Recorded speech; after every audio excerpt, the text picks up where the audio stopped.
ہندوستان کی ایک طویل تاریخ ہے جس میں بہت ساری قومیں آئی ہیں، ہندوستان پر حکومت کی ہے، مختلف ریاستوں میں ہندوستان بٹا ہے، الگ الگ حکومتوں میں وار بھی ہوئی ہے، جنگیں بھی ہوئی ہیں، بڑی لمبی تاریخ ہے جس کو بیان مختصر وقت میں نہیں کیا جا سکتا ہے۔ لیکن میں نے جیسا کہ گزشتہ سال آپ کے سامنے یہ بات کہی تھی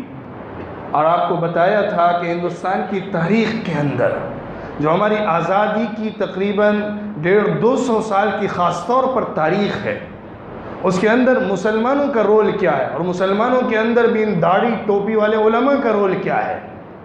جو کہ ہمارے مسلم لوگوں کے اندر بھی معروف نہیں بچا ہے۔ ہمارے کتنے مسلم لوگ بھی اس کو نہیں جانتے ہیں۔ ہندوستان میں 17th سینچری کے بگننگ میں، شروعات میں 1601 میں سب سے پہلے برٹش آئے تھے، سمندر کے راستے سے آئے، اور اس کے بعد انہوں نے ایسٹ انڈیا کمپنی شروع کی۔ دوسری طرف انہوں نے ایک اسکول کولکتہ میں کالج بنایا جس کے ذریعے سے لوگوں کے اندر European culture, European mindset up develop کرنے کی کوشش کی، یہاں تک کہ نوبت یہ آئی کہ وہ حکومت تک پہنچے، اور اس کی ایک طویل تاریخ ہے وہ جو کہ میرا آج کا موضوع نہیں ہے۔ میں اشاروں میں اس طرف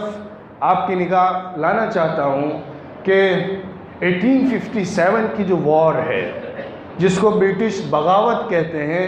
غدر کہتے ہیں، حقیقت میں وہ غدر نہیں بلکہ انڈیپینڈنس کی لڑائی تھی، اپنے ملک کی آزادی کی لڑائی تھی، جس کے اندر صرف مسلمان چہرے تھے۔ برٹش یہاں پہ آئے، چپکے سے گھسے، مسلط ہوتے چلے گئے، اور ہر ڈپارٹمنٹ کے اندر ان کا قبضہ بڑھتا چلا گیا۔ سب سے پہلے جس نے ان کی سرگرمیوں، ان کی ایکٹیویٹیز پر ایکشن لیا، سب سے پہلے جس نے ان چیز کو ریجیکٹ کیا اور اس پر مقابلے کے لیے کھڑے ہوئے، وہ ایک مفتی ہند تھا، علامہ محدث دہلوی عبدالعزیز رحمۃ اللہ علیہ۔ سب سے پہلے اس شخص نے دلی کے اندر بیٹھ کر یہ فتویٰ دیا، برٹش گورنمنٹ سے اور برطانیہ سے آئی ہوئی جو کمپنیاں ہیں اور انہوں نے جو حکومت بنا لی ہے، اس سے جہاد کرنا فرض ہے۔ یہ فتویٰ سب سے پہلے دلی کے اس مدرسے میں اس شخص سے نکلا۔ اس کے بعد اور اسی کے ساتھ مولانا فضل خیر آبادی نے بھی یہ فتویٰ دیا کہ ہندوستان دارالحرب ہے، اب ہر ایک کے لیے جنگ کرنا فرض ہے۔ وہاں سے جو ہماری انڈیپینڈنس کی موومنٹس ہیں مسلمانوں کے درمیان سے شروع ہوئی، بڑی قربانیوں کے بعد، کوششوں کے بعد، لڑائیوں کے بعد، شاملی کی جنگ،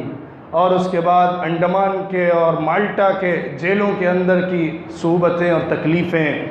کتنی مختلف میدانوں پر برٹش گورنمنٹ سے جنگ ہوتے رہے، اور آپ کے علاقے میں سلطان ٹیپو شہید رحمۃ اللہ علیہ کی قربانیاں، ان کی کوشش، اور انہوں نے جو انگریزوں پر حلہ بولا اور ان کے دانت کھٹے کیے اور ان کو روکا، وہ ایک بے مثال، ایک سنہری تاریخ ہے۔ جب انگریز یہاں پہ قابض ہو گئے آپ کے خطے میں، ریاست میسور کے اندر، جو کہ آپ کے کیرلا کے اندر تک پہنچی ہوئی تھی، اس کے بعد دلی ان کے ہاتھ میں آ گیا، دلی ان کا لقمہ بن گیا، اور آسانی سے دلی پر ان کا قبضہ ہو گیا۔ 1857 کی لڑائی کے بعد ان کا جھنڈا گڑ گیا، پورے ملک پر ان کا تسلط ہو گیا، لیکن اس کے بعد ہمارے غیر مسلم بھائیوں کے اندر بیداری پیدا ہوئی۔ مسلمانوں نے ان کو سمجھایا، یہ ملک صرف ہمارے ہاتھ سے نہیں چھینا گیا، یہ ملک تمہارا بھی ہے۔ بھگت سنگھ نے ایک عجیب بات کہی جب ان سے پوچھا گیا کہ ہندوستان پر مسلمان 800 سال تک رہے، تب آپ نے کبھی کھڑے ہو کر ان کی مخالفت نہیں کی اور ان سے جنگ کرنے کے لیے نہیں گئے، جب انگریز آئے انہوں نے یہاں پہ تسلط جمایا، ان کی حکومت ہوئی، تو آپ کیوں ان سے لڑنے کے لیے نکلے؟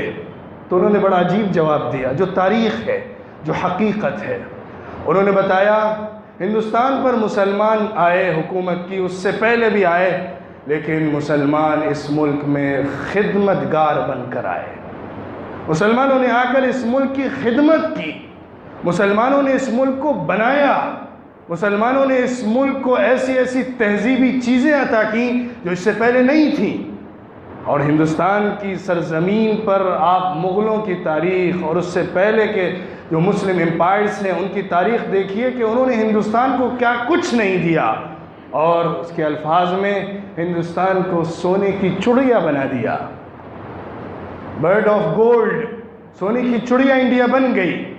اس کے بعد انگریز آئے تو انہوں نے سب لوٹ لیا۔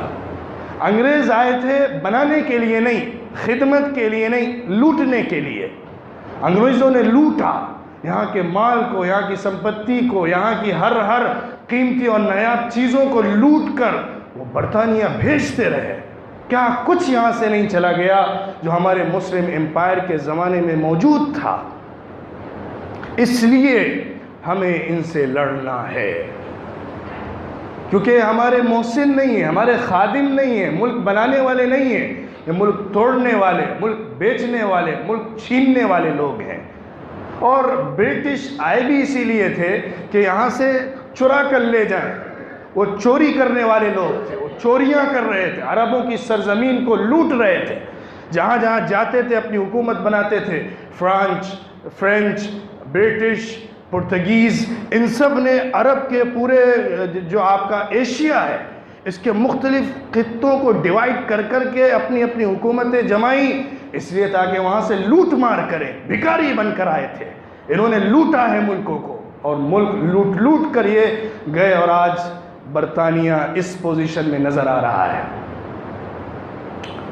بہرحال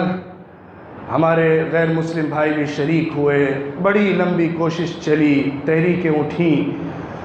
اور مسلمانوں کی طرف سے جو تحریک 1857 سے پہلے چلی، ان میں سید احمد شہید رحمۃ اللہ علیہ کی تحریک، اور اس کے بعد مولانا قاسم نانوتوی رحمۃ اللہ علیہ کی تحریک، جنہوں نے دیوبند کا مدرسہ بنایا، اور اس کے بعد 1857 کے بعد مولانا شوکت علی، اس کے بعد میں مولانا ابوالکلام آزاد آئے، ظفر احمد خان صاحب آئے، بے شمار لوگ تھے جو مسلمان چہرے تھے جنہوں نے کمان سنبھالی تھی اس ملک کی آزادی کے لیے۔ اور دوسری طرف سے ہمارے بہت سے فریڈم فائٹرز، غیر مسلم بھائی بھی تھے، ہندو بھائی بھی تھے، اس میں کرسچنز بھی تھے، اور تمام کمیونٹی کے لوگوں کی محنت اور جد و جہد مل کر شامل ہوئی، تو پھر ہم نے اس ملک کو آزاد